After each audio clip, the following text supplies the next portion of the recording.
सर्व सन्माननीय सदस्यांचं सभापती महोदय मी आभार मानतो। परंतु सगळी एकंदरीत चर्चा बघितली अंबादासजी तर खऱ्या अर्थाने हे अधिवेशन जे असतं लोकांच्या प्रश्नांना वाचा फोडण्यासाठी न्याय मिळवून देण्यासाठी भाई असतं, परंतु इकडे सभागृहामध्ये चर्चा कमी आणि बाहेर पायऱ्यांवर मीडिया समोर रोज आपलं काय शिव्या शाप ते सुरू होतं।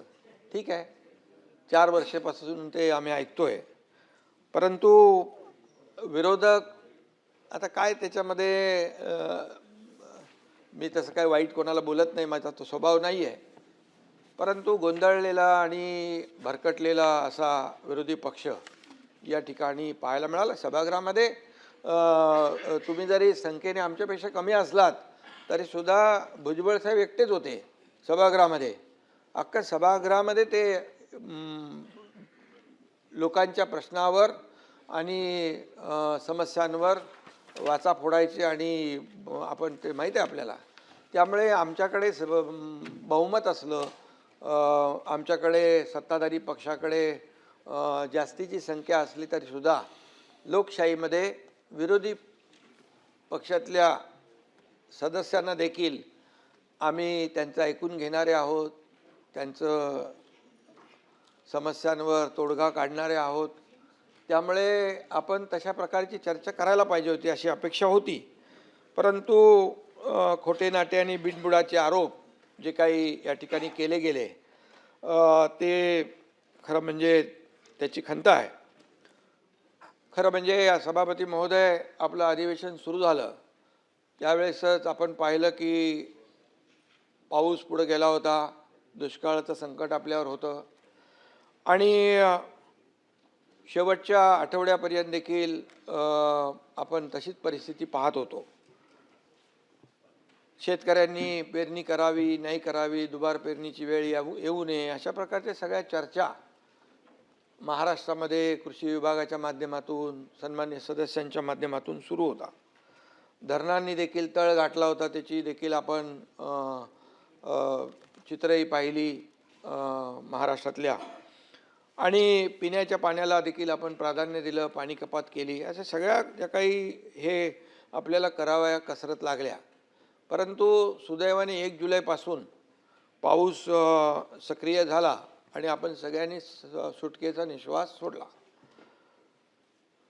आता देखील मान्सूनच्या प्रगतीवर दररोज कॅबिनेटमध्ये आढावा घेतोय आपण, दररोजचा डे टू डे अधिकारी जे आहे संबंधित ते देखील अधिकारी आढावा घेत आहेत। मुंबई, पुणे, रायगड, नाशिक, पालघर इथं अपेक्षेपेक्षा जास्त पाऊस सभापती महोदय पडला। आपण पाहिलं की त्या ठिकाणी पाऊस जास्त पडल्यामुळे नुकसानही झालं, पण विदर्भ आणि मराठवाड्यात अजून पुरेसा पाऊस झाला नाही, ही देखील चिंतेची बाब आहे। आणि मग अल निनोमुळे या सगळ्या गोष्टी ज्या आहेत मान्सूनसारख्या नेहमीप्रमाणे नाही आहेत, ही वस्तुस्थिती आहे। आणि त्यामुळे हवामान खात्याने देखील जो इशारा दिला आहे त्याप्रमाणे सरकार प्रत्येक गोष्टीवर बारीक लक्ष ठेवून आहे। पावसाळी अधिवेशन मध्ये या ठिकाणी पावसावर चर्चा देखील होणारच साहजिक आहे, परंतु या ठिकाणी शेतकऱ्यांच्या पिकांचा प्रश्न असेल, पिण्याच्या पाण्याचा असेल, जनतेच्या सुरक्षेचा असेल, शहरातल्या दैनंदिन व्यवस्थेचा असेल, या सगळ्यात ज्या काही बाबी आहेत या विषयावर बोलताना वास्तव मांडलं पाहिजे होतं आणि काय फॅक्च्युअल पोझिशन काय, तथ्य काय हे देखील महाराष्ट्रातल्या जनतेसमोर विरोधी पक्षाकडून आणणं अपेक्षित होतं। परंतु विरोधासाठी केवळ विरोध करू नये असं आपण नेहमी म्हणतो आणि तर ते काही या ठिकाणी दिसून आलं नाही। पावसाचं देखील राजकारण भरपूर झालं आणि वस्तुस्थिती आहे या पावसामुळे अनेक दुर्घटनाही घडलेल्या आहेत। चेंबूर येथे शाळकरी मुलाचा दुर्दैवी मृत्यू झालेला आहे, कुर्ल्यात ठाण्यात झाड पडून दोघांचा मृत्यू झाला, साकी नाक्यामध्ये मॅनहोलमध्ये देखील पडून एक दुर्दैवी घटना झालेली आहे। मानखुर्दमध्ये देखील चाळ कोसळून दुर्दैवी मृत्यू झाले. या घटना सगळ्या आपल्या सगळ्यांनाच वेदना देणाऱ्या आहेत आणि याचं समर्थन कोणी करू शकत नाही. आणि यासाठी सरकार देखील म्हणून आपण उत्तरदायी आहोत. या दुर्घटनामधल्या मृतांच्या नातेवाईकांच्या प्रती मी देखील संवेदना आपल्या सगळ्यांच्याच आहेत त्या संवेदना या ठिकाणी व्यक्त करतो. पिंपरी चिंचवड मधली ती डेपोची घटना देखील दुर्घटना सभापतीमध्ये तिथे देखील एक झालेली आहे. तिथे देखील काम सुरू आहे.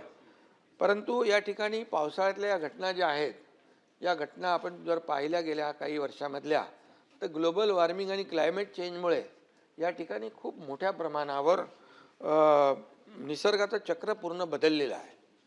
हे वस्तुस्थिती नाकारता येणार नाही. मी अध्यक्ष सभापती महोदय 1981 ते 2000 दरम्यान मुंबईत सरासरी 2385 मिलीमीटर पाऊस पडायचा. गेल्या 25 वर्षात तो 15% वाढून 2672 मिलीमीटर पाऊस झाला. कमी कालावधीमध्ये जास्त पाऊस कोसळण्याचं प्रमाण जे आहे आणि प्रकार वाढीस लागलेले आहे. सुदैवाने नाशिकमध्ये ढगफुटी होणार पण ती सुदैवाने झाली नाही. त्यामुळे या सर्व ह्याच्यामध्ये जे काही आणि मुंबईमध्ये देखील पूर्ण मान्सूनमध्ये सीझनमध्ये जेवढा पाऊस पडतो त्याच्या 25% पाऊस भाई या आठवड्याभरात पडला.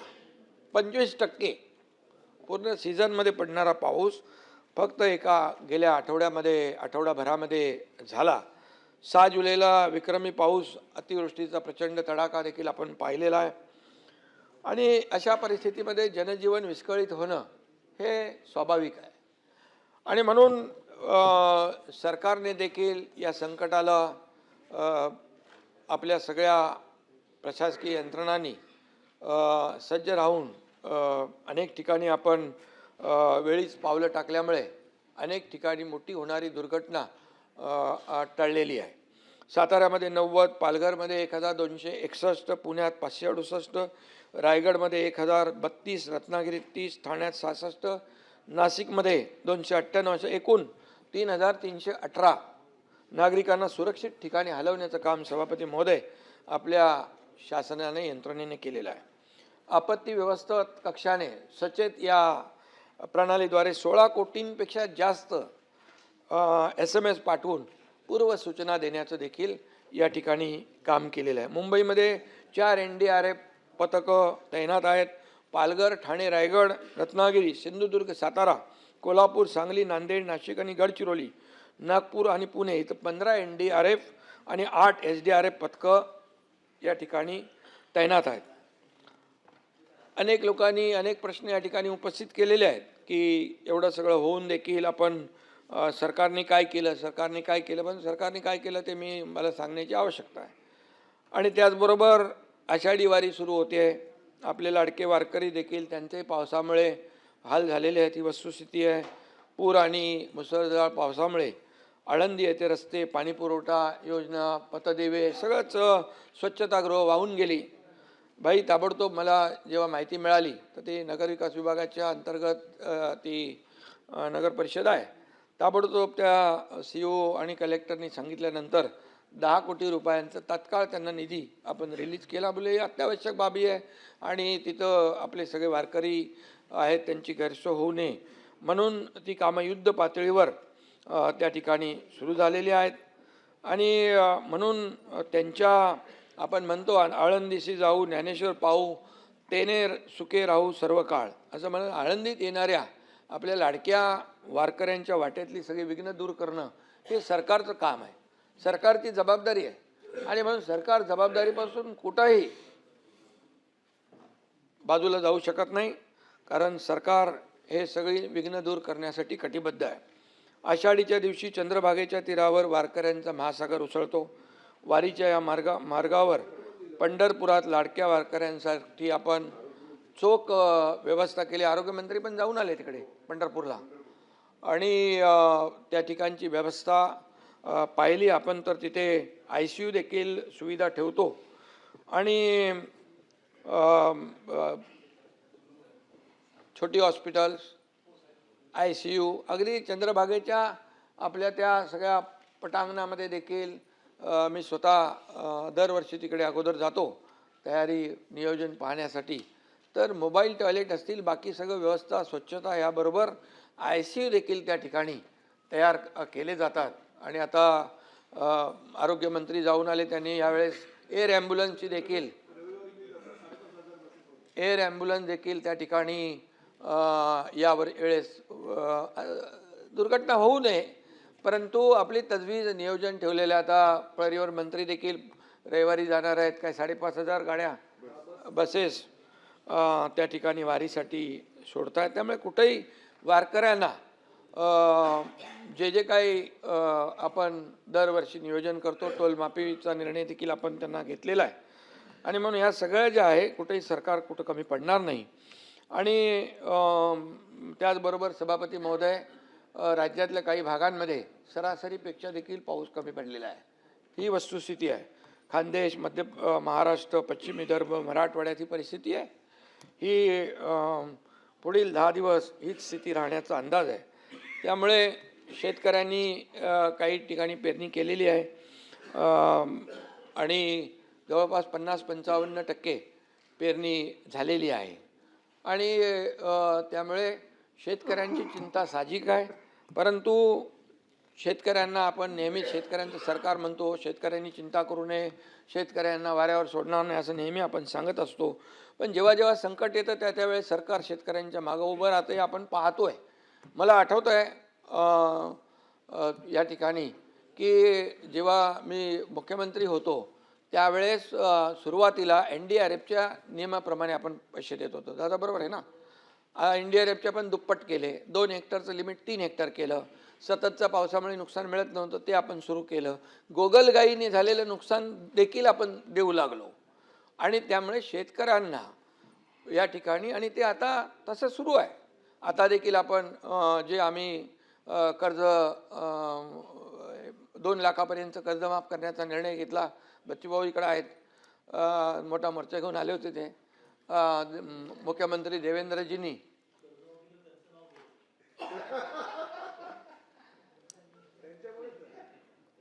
ते एक अंदर की बात आहे.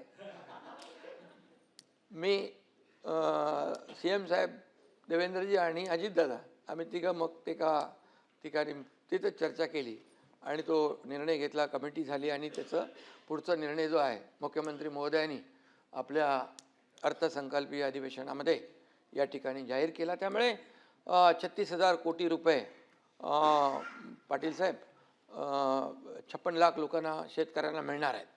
त्यामुळे हे सगळे आकडेवारी जी आहे जी मी बोलतो आहे, आतापर्यंत मोबदला म्हणून 4 वर्षामध्ये 15,000 कोटी रुपये, इतर माध्यमातून 6,000 रुपये आपण शेतकऱ्यांना, जसं केंद्र सरकार प्रधानमंत्री महोदय मोदीजी 6,000 रुपये वर्षाला देतात तसं आपलं सरकार देखील 6,000 रुपये देतं. आणि त्यामुळे हे सगळं इतर जे काही आपण देतोय असं मिळून 45,000 कोटी रुपये. अंबादासजी, तुम्हाला त्याच्यातली बरीचशी माहिती आहे, तर याचं मी जे बोलतोय त्याची आकडेवारी तुम्ही तपासून बघा. मी जे आहे ते जे देतोय तेच बोलतोय. आणि आता देखील जो निर्णय घेतलेला आहे तोही मोठा निर्णय आहे. आणि म्हणून आम्ही नेहमी सांगतो, सरकारच्या तिजोरीवर पहिला अधिकार आमच्या बळीराजाचा आहे, शेतकऱ्याचा आहे. आणि शेतकऱ्याचा असल्यामुळे या ठिकाणी शेतकऱ्याला कधीही वाऱ्यावर सोडलं जाणार नाही, ही विश्वास आपण या ठिकाणी बाळगा. आमच्यासाठी आमचा अजेंडा सत्ता खुर्ची नाही आहे. आमचा अजेंडा आहे सर्वसामान्य माणूस त्याच्या आयुष्यामध्ये काय बदल घडवता येईल आणि काय केलेलं आहे आम्ही. आज महाराष्ट्रामध्ये मी पुढे येतो त्याच्यावर. तुम्ही हसलात तरी तुम्हाला ते मान्य करावं लागेल की गेल्या 4 वर्षामध्ये या सरकारमध्ये काय काय केलेलं आहे. पायाभूत सुविधा असतील, त्याचबरोबर या कल्याणकारी योजना असतील, या आपल्या समोर आहेत. आणि त्यामुळे आज आपण पाहिलं की फार मगाशी मी म्हणालो ग्लोबल वॉर्मिंग, क्लायमेट चेंज अतिशय म्हणजे ग्लेशियर वितळायला लागलेत. या ठिकाणी समुद्राची लेवल वाढायला लागलेली आहे. अगदी ढगफुटीसारखा बदाबद पाऊस पडतो आहे. आणि त्यामुळे हे सगळं जे आहे याप्रमाणे युरोपामध्ये तर उष्णतेच्या लाटा आहेत. मध्ये ते TVत बघितलं ते रेल्वेचे रूळ असे वाकडे तिकडे झालेले आहेत. एवढं प्रचंड जे आहे सभापती महोदय, हे जो काही निसर्गाचा लहरीपणा आहे त्याचा आपला अंदाज घेऊनच आपल्याला या सर्व पुढच्या बाबी ज्या नियोजन आहे ते आपल्याला केलं पाहिजे. परंतु अंबादासजी, यामध्ये मी आपल्याला सांगतो, हे जे निसर्ग आहे आणि निसर्ग जो आहे त्याच्यासमोर आपल्याला आपण किती काय केलं तरीसुद्धा आपण टेंगणे आहोत. परंतु निसर्गाचा तडाखा कमी जाणवेल, जीवितहानी कमी होईल, यासाठी आपला प्रयत्न असला पाहिजे आणि तो केला आहे. परंतु काही जसं पावसामध्ये बेडकं डराव करतात, तसं राजकीय बेडकं देखील डराव करायला लागले. आणि 25 वर्ष या मुंबई महापालिकेमध्ये मिलिंद जी आहे तिकडं 25 वर्ष मुंबई महापालिकेमध्ये सत्ता असताना या ठिकाणी काय परिस्थिती होती आपल्याला माहीत आहे, आपण सगळे साक्षीदार आहोत. आणि मी काय खोटं बोलणार नाही, मी का कोणावर म्हणजे चुकीच्या पद्धतीने हे करणार नाही. तर दररोज या मुंबईच्या बद्दल, महाराष्ट्राच्या बद्दल जे रोज बाहेर ऐकतोय, सभागृहामध्ये खाली ऐकतोय, इथे ऐकतोय, ज्या टीका ज्या पद्धतीने करतायत त्यात तथ्य तर असलं पाहिजे, खरं तर असलं पाहिजे. आमची एवढीच माफक अपेक्षा आहे.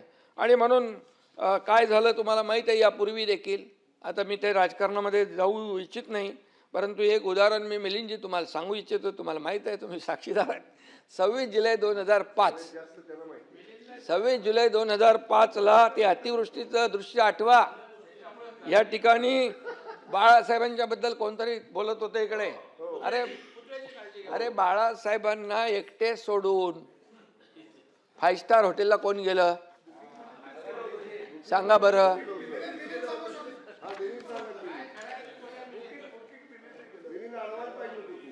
सभापती महोदय, म्हणजे काय आहे, आता जे लोक बोलतात त्यांना जुनं थोडं आठवून आपल्याला माहिती करून दिली पाहिजे, विसरतात. आणि म्हणून वारे ताज ते कुठे होतं ते माहिती आहे आपल्याला. आणि म्हणून मी आपल्याला एवढंच सांगतो की आम्ही सत्तेत असो नसो जनतेच्या सेवेमध्ये सदैव असतो. मग तुमचं कोल्हापूरचा पूर असू द्या, महालक्ष्मी एक्सप्रेस, दादा इकडे बसलेले आहेत, महालक्ष्मी एक्सप्रेस, सातारा सांगली महाड चिपळूण, या सगळ्या पुरामध्ये आपण पाहिलेलं आहे.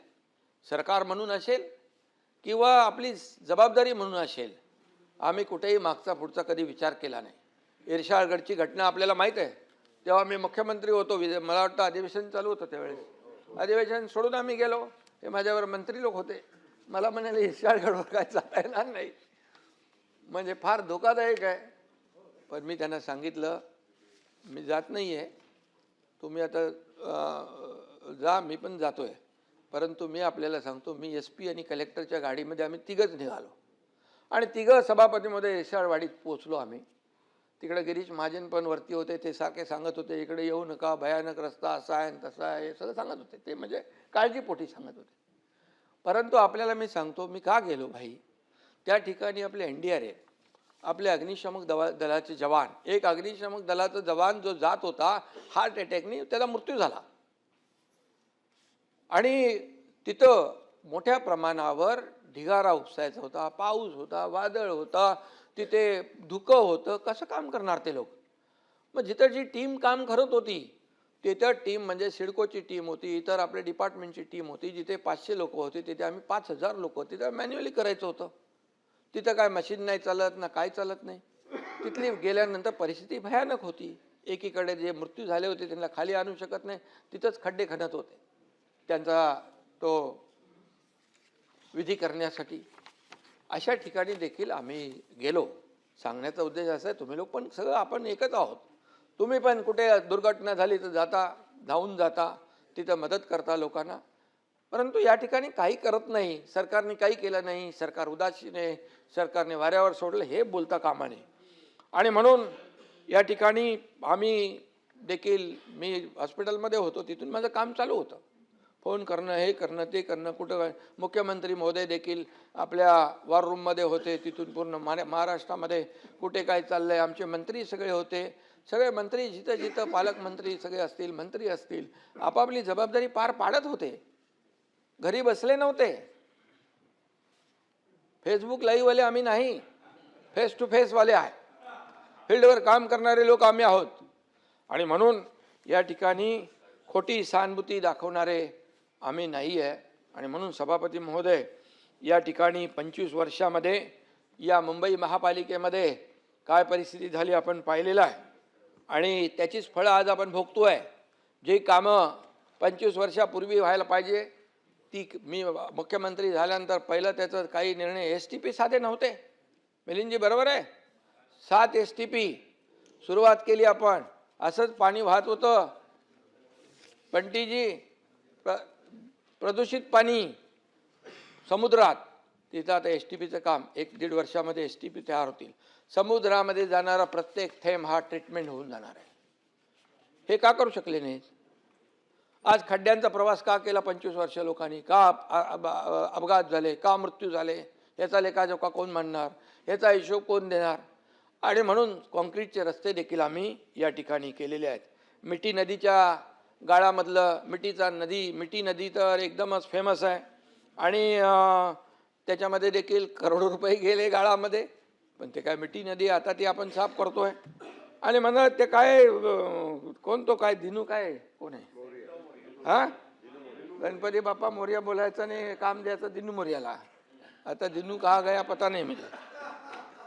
आणि सभापती महोदय, सांगण्याचं तात्पर्य आहे की जे आता दोष देत आहेत याच्या पाठीमागे जबाबदार कोण?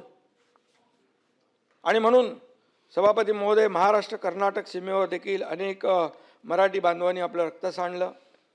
याच कर्नाटकच्या महाराष्ट्रद्रोही परवा सीमावासी आले होते. आपण होते ना? सीमावासी आले, काय व्यथा सांगत होते? झोडपतात, बोर्ड लावून देत नाही, मराठी कागदपत्र देत नाहीत, कोणाला येऊन देत नाहीत. काय चाललंय? अरे मंत्र्याला पण येऊन देत नाही. हे काय पाकिस्तान आहे? हा देशाचा एक भूभाग आहे. आणि अशा प्रकारचं त्या ठिकाणी हे करतात. तर त्या महाराष्ट्रद्रोही मुख्यमंत्र्यांना बोलवून त्याला शाल आणि बुके देण्याचं पाप कुणी केलं? त्याचे फोटो आलेत. आणि म्हणून हे जे काय आहे, यांची बाळासाहेब असते तर असं केलं असतं का? का सुनील शिंदेजी? बाळासाहेब असते तर असं केलं नसतं. आणि म्हणून नाही कसं. आणि म्हणून परवा सीमा प्रश्नी बैठक झाली. त्या ठिकाणी तुम्ही वैयक्तिक कोणी आपल्याला घेऊ नका आपल्यावर. अरे समोर तुम्ही आहात तर तुमच्याशी बोलणार ना. इथे काय विरोधी, काय शत्रू थोडे आपण. त्यामुळे सभागृहामध्ये आपण लोकांच्या सेवेसाठी आलेलो आहोत, जनतेच्या सेवेसाठी आलो. या ठिकाणी सीमा प्रश्नाच्या बैठकीनंतर पवार साहेब खाली जाता जाता तिकडे आले. त्यांना कोणाशी त्यांच्या लोकांशी बोलायचं होतं. माझ्या दालनामध्ये आले आणि मी वरती कॅबिनेटला होतो. मला माहीत पडलं तिकडे पवार साहेब आलेत. आता ज्येष्ठ नेते पवार साहेब आता आपले तिकडे बसले दालनात. मी ताबडतोब गेलो. त्यांना आपली संस्कृती आहे, शाल श्रीफळ दिलं. अरे काय किती मिरच्या, किती पोटदुखी, किती मळमळ, किती जळजळ, काय? अरे काय मी जलुशील चालणार नाही, जमाल गोटा पाहिजे. आरोग्यमंत्री हे बघ तुझं आता काय एवढं, आता इतक्या वर्ष 4 वर्ष झालेत, ते काहीतरी द्या त्यांना इलाज.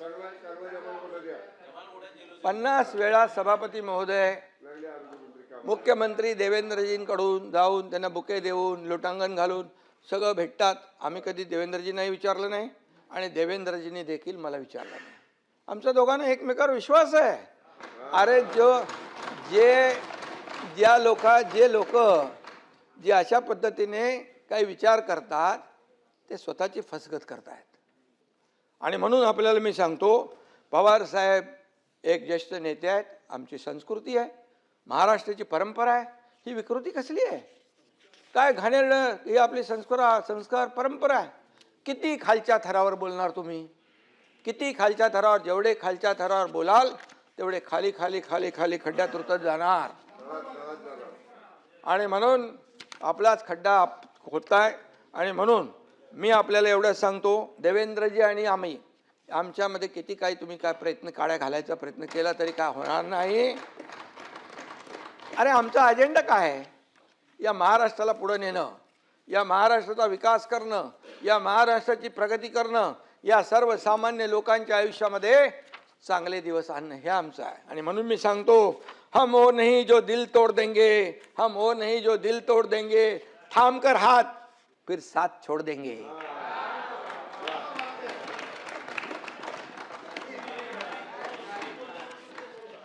पानी की तरह ये दोस्ती हमारी, पानी की तरह दोस्ती हमारी, कोई कितना भी चाहे हम जुदा नहीं होंगे.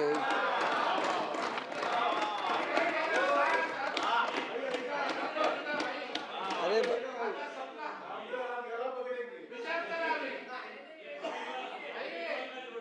काही लोक आहेत ना, मनामध्ये त्यांच्या उकळ्या फुटतात. अरे ह्यांच्यामध्ये काहीतरी काय चालू नाही. आम्ही रोज एकमेकांशी बोलतो, एकमेकांशी संपर्क असतो आमचा. कुठे काय झालंय, कुठे काय करायचं आहे, हे सगळं आहे. आमचा अजेंडा स्वार्थ नाही, आमचा अजेंडा परमार्थ आहे. लोकांना मदत करणं आमचा अजेंडा आहे. आणि म्हणून कालपर्यंत सभापती महोदय राम भक्तांना हरामखोर म्हणणारे आज रामरक्षा म्हणू लागले.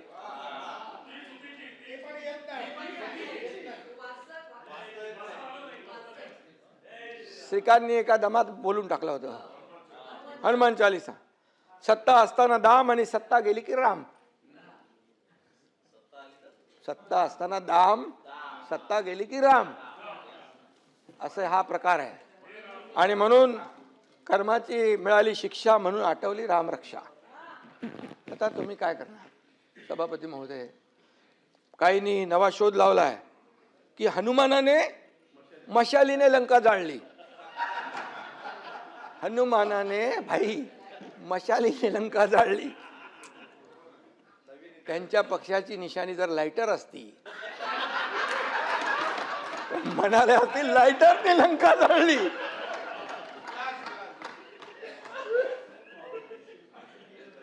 अरे तुम्ही महाविकास आघाडीचे पाटील साहेब सांगा तरी. आता रामानंद सागरला परत ते रामायण सांगायला लावू का? अरे याच्यामध्ये अंबादास एकदम त्याला पूर्ण इतिहास माहित आहे. आणि म्हणून काय बोलतील याचा नेम नाही. आणि मी नेहमी सांगतो, जो राम का नहीं वो किसी काम का नहीं. आता त्यांना कळलंय आणि म्हणून ही उपरती सुचलेली आहे. आणि म्हणून हनुमान चालीसा म्हणणाऱ्या आमदार खासदारांना जेलमध्ये कोणी टाकलं?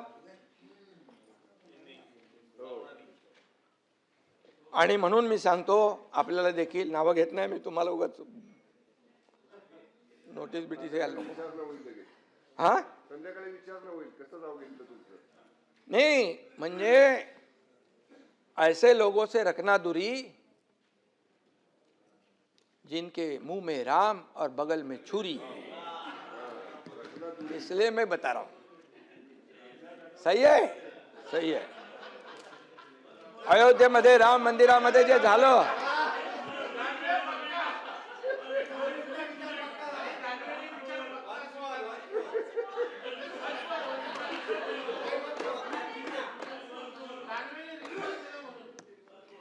नको जाऊ दे.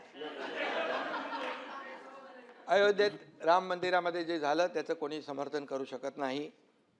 राम भक्तांना अतिशय वेदना झालेल्या आहेत आणि यावर कठोर चौकशी, कठोर कारवाई होते आहे. मोदीजी आणि योगीजी कुणालाही सोडणार नाहीत. ते जेलमध्ये तुरुंगात खडी फोडायला पाठवल्याशिवाय राहणार नाही. परंतु मी आपल्याला आठवण करू देऊ इच्छितोय की जे टीका करतायत त्यांच्या सहकाऱ्यांनी सिद्धिविनायकाच्या मंदिरामध्ये दानपेटी लुटण्याचं पाप केलं. तेव्हा चौकशीचे आदेश का दिले नाहीत? का दिले नाहीत? मी बोलतोय त्याच्यावर पुरावा म्हणून बोलतोय. हे बघा, हे बघा, सिद्धिविनायक मंदिरात अनागोंदी कारभार, आणि याच्यामध्ये म्हटलंय सिद्धिविनायकाला धोके आणि तिकडे खोके, ते मी नाव घेत नाही. हे बघा, ही बातमी आहे, हे मी बोलत नाही आहे. मनसेचे किल्लेदार यांनी प्रेस कॉन्फरन्स घेऊन हे त्यावेळेस हे केलेलं आहे. ही वस्तुस्थिती आहे, मी खोटं बोलणार नाही. आणि सिद्धिविनायकाच्या दानपेटीवर डल्ला मारणं हे आपलं हिंदुत्व आहे का? सावरकर यांना माफीवीर म्हणणाऱ्यांच्या मांडीवर बसणं हे आपलं हिंदुत्व आहे का? बाळासाहेबांचे विचार तोडून मोडून टाकणे हे आपलं हिंदुत्व आहे का?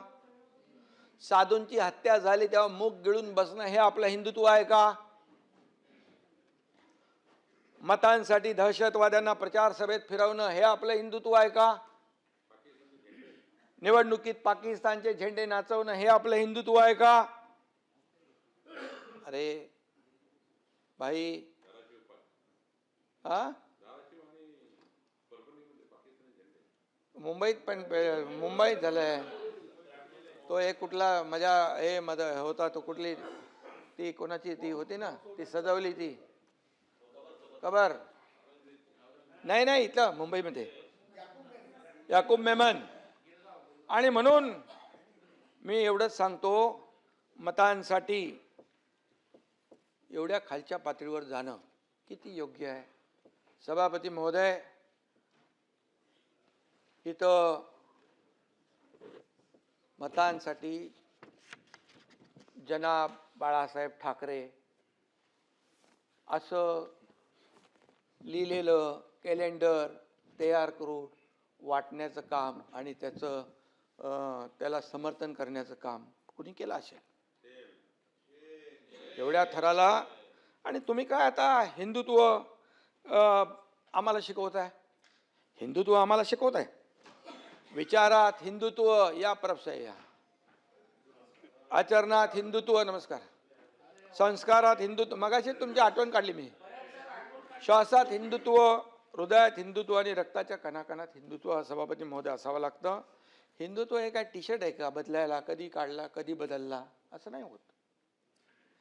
आणि म्हणून या ठिकाणी विधानसभेत देखील हिंदुत्व स्वीकारलं, हिंदुत्वावर बोललो, ही आमची चूक झाली असं म्हणणारे देखील या सभागृहाने पाहिलेले आहेत. त्यामुळे मी आपल्याला एवढंच सांगतो की आम्ही बाळासाहेबांचे विचार घेऊन पुढे चाललोय, त्याच्यामध्ये काही तडजोड नाही.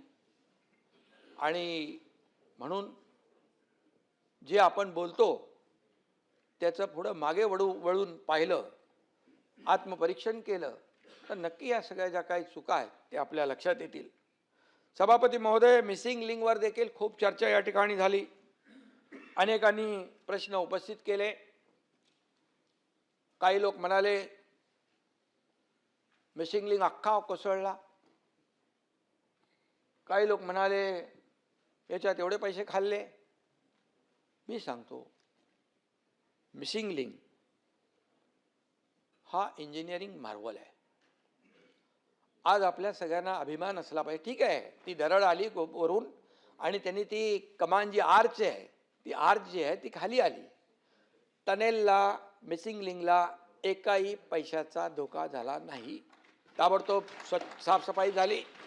मी अनिल गायकवाड यांच्या संपर्कात होतो, वसईकरच्या संपर्कात होतो आणि वाहतूक सुरूही झाली.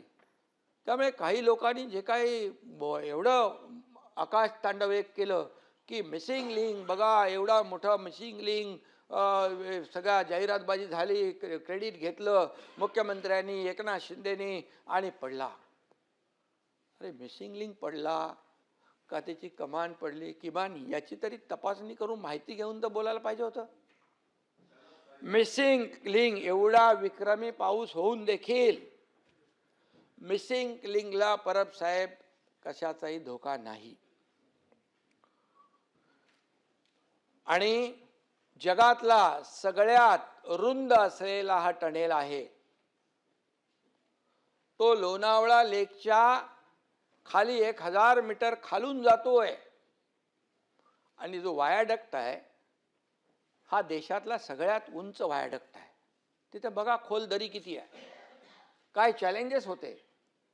तिथल्या ज्या अधिकाऱ्यांनी हे बनवलेलं आहे त्यांना अभिनंदन केलं पाहिजे. त्यांचं चॅलेंजिंग जॉब होता. कितीतरी लोक काम सोडून गेले. हवा एवढी तेज हवा यायची, त्या हवेच्या झोकामध्ये काम करता येत नव्हतं. हां ठीक आहे, तो जो काही दगड आला, पाण्याचा एवढा प्रवाह होता आणि तो येईल इकडे असं कोणी म्हणजे मिसिंग लिंक तर काय, मिसिंग लिंकला काही झालेलं नाही आहे. मिसिंग लिंक आता गाडी तुम्ही पाटील साहेब तिकडून गेला असाल ना, आता चालू झाला आहे तो, आता जाणार तुम्ही तिकडून, त्यामुळे तो चालू आहे. आणि म्हणून ज्यांनी ज्यांनी याच्यात काम केलं त्यांचं अभिनंदन केलं पाहिजे. या मिलिंद नार्वेकरला त्यांचंही अभिनंदन करतो मी. खरं बोलायची हिंमत दाखवली त्यांनी मिसिंग लिंकच्या बद्दल.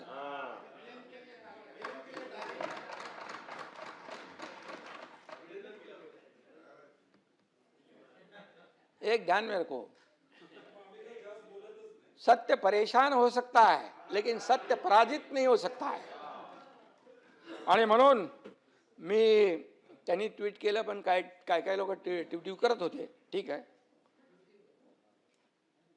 पण एक मी दुःख या गोष्टीचं आहे की हे जे काही आपल्या प्रकल्पांची बदनामी करणं, ही का आमची बदनामी नाही, सरकारची बदनामी नाही, मुख्यमंत्र्यांची बदनामी नाही आहे. परब साहेब, ही आपल्या राज्याची बदनामी आहे. आज या मिसिंग लिंकला पाहण्यासाठी देशातून नाही विदेशातून लोक येत आहेत. कसा हा मिसिंग लिंक झाला, कसा वायाडक्ट उभा राहिला. ठीक आहे, त्या पाणी आलं, फ्लो आला आणि त्याची कमान जी आहे ती बाहेर लावलेली आपण ते डेकोरेशन सारखं करतो, फसाट टाईप, ते खाली आले. आणि म्हणून या ठिकाणी महाराष्ट्राचे शत्रू ही करत नसतील एवढी बदनामी आज लोकशाहीमध्ये आपले विरोधी पक्षातले सदस्य किंवा सदस्य नसतील, आपले कोणी असतील, नेते असतील, ते करत असतील. पण खऱ्या अर्थाने जे लोक महाराष्ट्राच्या प्रकल्पांची बदनामी करतायत त्यांना आपण काय म्हणणार. काही लोकांनी तर म्हणाले हे देशाचे शत्रू आहेत. मोदीजींच्याबद्दल जाऊन बाहेर प्रदेशामध्ये देशाची बदनामी करतात, आपल्या प्रधानमंत्र्यांची बदनामी करतात. आता इथं महाराष्ट्रामध्ये, राज्यामध्ये राहून महाराष्ट्राची बदनामी करणारे कोण? महाराष्ट्रद्रोही म्हणायचं आम्ही त्यांना? हे महाराष्ट्रद्रोहच होऊ शकतो. आणि म्हणून हे राज्याचे दुश्मन जे आहेत त्यांना माझं सांगणं आहे, तुम्हाला नाही, त्यांना माझं सांगणं आहे, कुठलाही प्रकल्प आपला जर झाला बदनाम तर ती महाराष्ट्राची बदनामी होते, कुठल्या पदाधिकाऱ्याची, मुख्यमंत्र्याची नाही ना, मंत्र्याची नाही. त्यामुळे शेवटी आपल्याला हे देखील तारतम्य बाळगलं पाहिजे. परवा वायनाडमध्ये दुर्घटना घडली, दरड कोसळून 6 जणांचा दुर्दैवी मृत्यू झाला. त्याचं दुःख आम्हालाही आहे. बिलकुल कोणाचाही मृत्यू होणं हे त्याच्या परिवाराला जे चटका बसतो, वेदना होतात, ते आपल्याला देखील संवेदनशील लोकांना व्हायलाच पाहिजे. पण त्याचं राजकारण करायचं का? दरड कोसळली, तिथला खासदार, कुठे राज्य सरकार त्याच्यावर कारवाई करा, त्याची बदनामी करा, असं आम्ही केलं नाही कुठं. सभापती महोदय, सतेज पाटील साहेबांनी मिसिंग लिंकसाठी 50% खर्च वाढ झाली असं आपण म्हणालात. डॉक्युमेंट ऑनलाईन आहेत की नाहीत हे आपण प्रश्न उपस्थित केलात. पण मी आपल्याला सांगतो, या प्रकल्पाची किंमत 6,695 कोटी रुपये, प्रत्यक्ष खर्च 7,189 कोटी रुपये, वाढ फक्त 7.26%, मंजूर रकमेच्या 10% देखील कमी. ही वस्तुस्थिती आहे, ही तपासून घ्या. लपवाछपीचा काय विषय येत नाही. मी इथे सभागृहात बोललोय आणि मी इथे बोलल्यानंतर मी जे बोलेन ते तपासून घ्या. कागदपत्रे NIC पोर्टलवर उपलब्ध आहेत, ती देखील आपण पाहावीत, वाचावीत. हा प्रकल्प अत्यंत गुंतागुंतीचा मी मगाशी म्हणालो तांत्रिकदृष्ट्या अतिशय आव्हानात्मक आहे.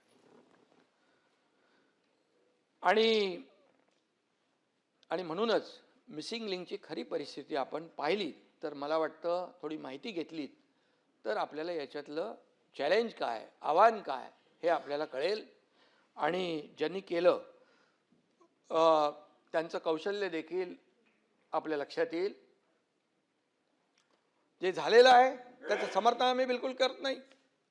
ताबडतोब ते सुरू झालं पाहिजे, मार्ग खुला झाला पाहिजे, याचं काम केलं आम्ही ताबडतोब. एकदा तर दरड कोसळली, मी मंत्री होतो तर स्वतः जाऊन तिथे थांबलो होतो मी.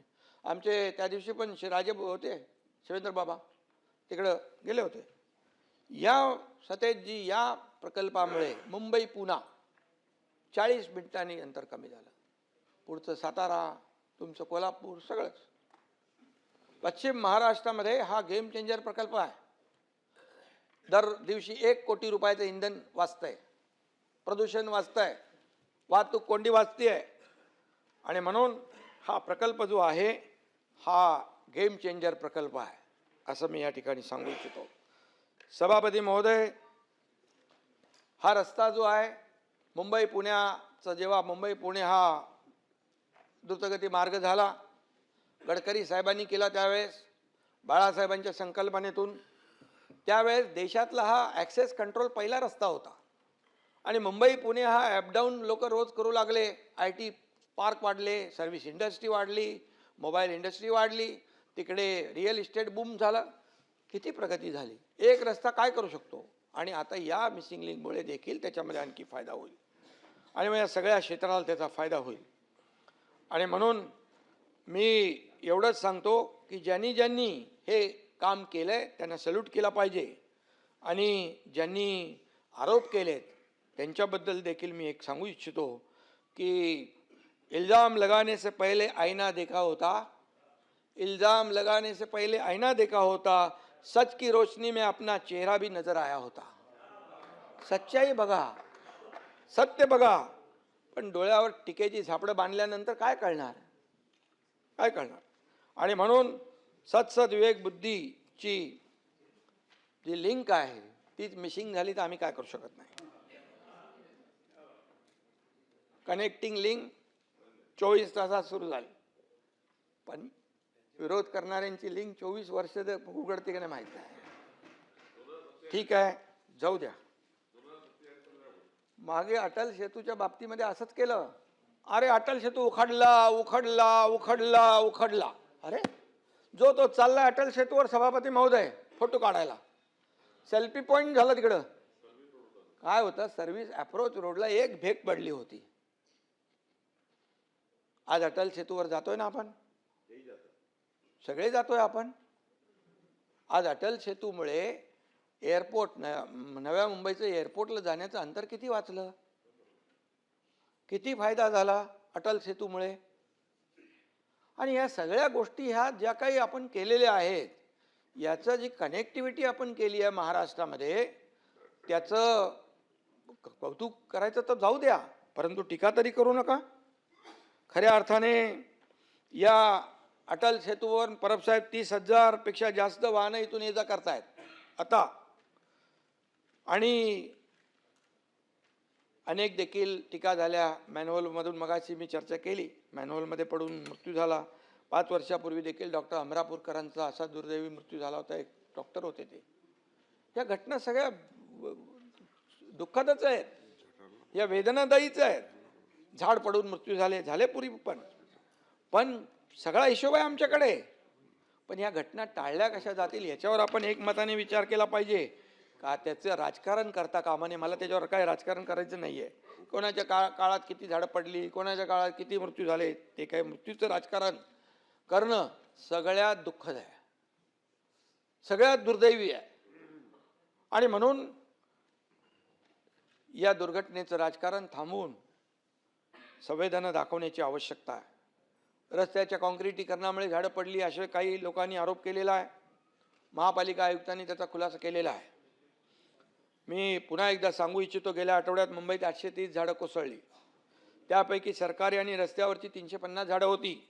बाकी 480 झाडं सभापती महोदय खाजगी जागांवर होती, सोसायट्या वगैरे. काँक्रिटीकरणाचा जो विषय आहे काही ठिकाणी नक्की असू शकतं, परंतु आपण जे आता काँक्रिटीकरण जे इतके वर्ष झालं नव्हतं, 2 फेजमध्ये 6,500 कोटीचं काँक्रिटीकरणाला मंजुरी दिली, त्याच्यामध्ये सॉकपीट देखील ठेवायला सांगितलेले आहेत. जी झाडं आहेत त्याच्या बाजूला आळं झालं पाहिजे, त्यातून माती असली पाहिजे, तिथून पाणी मुळापर्यंत गेलं पाहिजे, या सगळ्या गोष्टी ज्या आहेत त्या सांगितल्यात. आणि कुठे त्याची अंमलबजावणी होत नसेल तर बिलकुल आम्ही ते करू. आणि आता आपण पाहिलं की 80-90च्या स्पीडने वारे वाहत होते, त्यामुळे झाडं पडली, फांद्या पडल्या, ही वस्तुस्थिती आहे. 20 वर्षात पावसाचं गणितच बिघडून गेलेलं आहे. ज्या पद्धतीने पाऊस वाढला आहे त्या पद्धतीने आपण तशी योजनाही करतो आहे. मुंबई महापालिकेमध्ये पुराच्या नियंत्रणासाठी जे काही योजना केलेल्या आहेत, महापालिकेचे 547 पंप कार्यरत आहेत. MMRDA, रेल्वे आणि इतर यंत्रणा धरून 990 पंपांची व्यवस्था आहे. 6 मोठी pumping station, 10 mini pumping station कार्यरत आहेत. पावसाळ्यापूर्वी छोटे मोठे नाले आणि मिठी नदी नालेची सफाई जी आहे ती काय ती झाली, त्याच्यावर काही आरोप झाले. नाले सफाईत AI तंत्रज्ञान देखील वापरण्याचं काम केलं. पूर्वी गाळ न काढताच काय काय व्हायचं ते देखील त्याचे साक्षीदार आपण आहोत. AI तपासणीमुळे 2025मध्ये कंत्राटदारांना 12.5 कोटी, तो अंबादाजी लिहून घ्या, आणि 2026मध्ये 9,25,00,000चा दंड आकारण्यात आलेला आहे. आकडे व्हेरीफाय करा. पूर्वी कागदावर नाले सफाई व्हायची, तशी आता नाही होत. सर्वात महत्त्वाचं म्हणजे मुंबईच्या एकात्मिक पूर नियंत्रणासाठी स्वतंत्र प्रकल्प तयार करून केंद्र शासनाकडे तो पाठवला आहे. 13,000 कोटींच्या प्रकल्पाला केंद्र सरकारने तत्वतः मान्यता दिलेली आहे. यामुळे सभापती महोदय, शहरातील 370 हॉटस्पॉट दूर होतील. सर्वात महत्त्वाचं म्हणजे ज्या ठिकाणी पाणी साचतं तिथं 30 मिनिटात निचरा होईल अशी व्यवस्था या ठिकाणी उभी राहील. आणि मुंबई पाण्याखाली जाऊच नये अशा प्रकारची भावना तुमची आमची सगळ्यांची आहे. अशी व्यवस्था आपण या ठिकाणी पुढच्या ह्या सगळ्या प्रकल्पांमध्ये आहे. मी एकच सांगतो की एवढ्या मोठ्या पावसात देखील मेट्रो, कुठलीही मेट्रो बंद झाली नाही. मेट्रो तपासून घ्या. आणि गेल्या पावसामध्ये जे काही अनुभव आले ते दुरुस्त केले यावेळेस. आणि पावसामुळे होणारं नुकसान हे कमी करण्याचा, त्याचा जो काही प्रभाव आहे तो कमी करण्याचा प्रयत्न BMC, मुंबई महापालिका, राज्य सरकार नेहमीच करते आहे. पण आता यापूर्वी फक्त मलमपट्टी व्हायची, आता मलमपट्टी नाही, कायमस्वरूपी त्याच्यावर तोडगा झाला पाहिजे, कायमस्वरूपी त्याच्यावर काम झालं पाहिजे. सभापती महोदय, मुंबईतील रस्त्यांची एकूण लांबी 2050 किलोमीटर आहे. मेगा CC रोड प्रकल्पाअंतर्गत आतापर्यंत 575 किलोमीटर काम पूर्ण झालं आहे. आजच्या घडीला मुंबईतले कॉन्क्रीट रस्त्यांची एकूण लांबी 1,775 किलोमीटर आहे. 138 किलोमीटरचं काम सध्या प्रगतीपथावर आहे. हे पूर्ण झाल्यानंतर शहरामध्ये 1,913 किलोमीटर कॉन्क्रीटचे रस्ते असतील. आणि या CC रोड प्रकल्पाच्या फेज 1ची कामं जवळपास 80% पूर्ण झालेली आहेत. ती कामं डिसेंबर 2026 पर्यंत पूर्ण करण्याचं नियोजन आहे. काही बॅकलॉग असेल तो देखील भरून काढला जाईल. फेज 2 73% झाला आहे, ती मे 2027 पर्यंत पूर्ण होतील करण्याचं नियोजन आहे. काँक्रिटीकरणामुळे सभापती महोदय दरवर्षी खर्च कमी झाला आहे. 2018-19 मध्ये 243 कोटी खर्च होता खड्डे भरणीवर. 2024 मध्ये तो 164 कोटींवर आला, तर 2025 मध्ये तो 97 कोटींवर आलाय. आणि 2026 मध्ये हा खर्च अंदाजे 45 कोटींवर येण्याचा अंदाज आहे. रस्त्यांची कामं पूर्ण झाल्यानंतर हा खर्च अगदी कमी होऊन जाईल. त्यानंतर पुढच्या 25 वर्ष, तरी 20 ते 25 वर्ष या रस्त्यांना खड्डे पडणार नाहीत. या रस्त्यांवर दुरुस्तीला खर्च करावा लागणार नाही, ही वस्तुस्थिती आहे. आणि मग यापूर्वी आम्ही जे आता आरोप करतायत, मग यापूर्वी डांबरामध्ये दरवर्षी रिपेरिंग करतात, त्याच्यावरचा पण हिशोब काढला आम्ही. किती पैसे खर्च झाले. चहल यांना आम्ही बोलवलं, मी आणि देवेंद्रजी होतो. मी म्हणाल तुम्ही दरवर्षी हे खड्ड्यामध्ये किती पैसे खर्च करता, तर त्यांनी आम्हाला आकडे दिले. आतापर्यंत किती खर्च केले तेही आकडे दिले. मग याला का लोकांना त्रास देता, याला कायमस्वरूपी कॉन्क्रीटचं आपण का करत नाही, करू शकतो म्हणाले. आणि तेव्हाच आम्ही निर्णय घेतला की 2 फेजमध्ये मुंबईतले सारे रस्ते कॉन्क्रीटचे करायचे. आणि मग हे डांबरीकरणामध्ये काळ्याचं पांढरं पांढऱ्याचं काळं हे करायचं काम आता बंद होईल. म्हणूनच आता ही टीका होती आहे. मुंबईकरांचा प्रवास सुकर झाला पाहिजे हे पाहण्याचं काम आम्ही करतोय. आणि म्हणूनच डांबर खाणाऱ्यांचं मी नाही म्हणणार, परंतु कॉन्क्रीटच्या रस्त्यामुळे पोटात दुखायला लागलेलं आहे. परंतु आज आमच्यावर ज्यांनी भ्रष्टाचाराचे आरोप केले, सरकारवर भ्रष्टाचाराचे आरोप केले, इथंही केले, बाहेर केले, सगळीकडे केले, पण कोविडसारख्या महामारीत देखील ज्यांनी फक्त पाकिटमारी केली ते कुणाचं काम आहे, याचा निषेध करणार नाही आपण. कोविड रुग्णांची खिचडी खाल्ली, मापात पाप केलं, ऑक्सिजनमध्ये पैसे काढले, बॉडी बॅगमध्ये देखील पैसे काढले, कोविड सेंटर खोटी उभी केली, डॉक्टर काय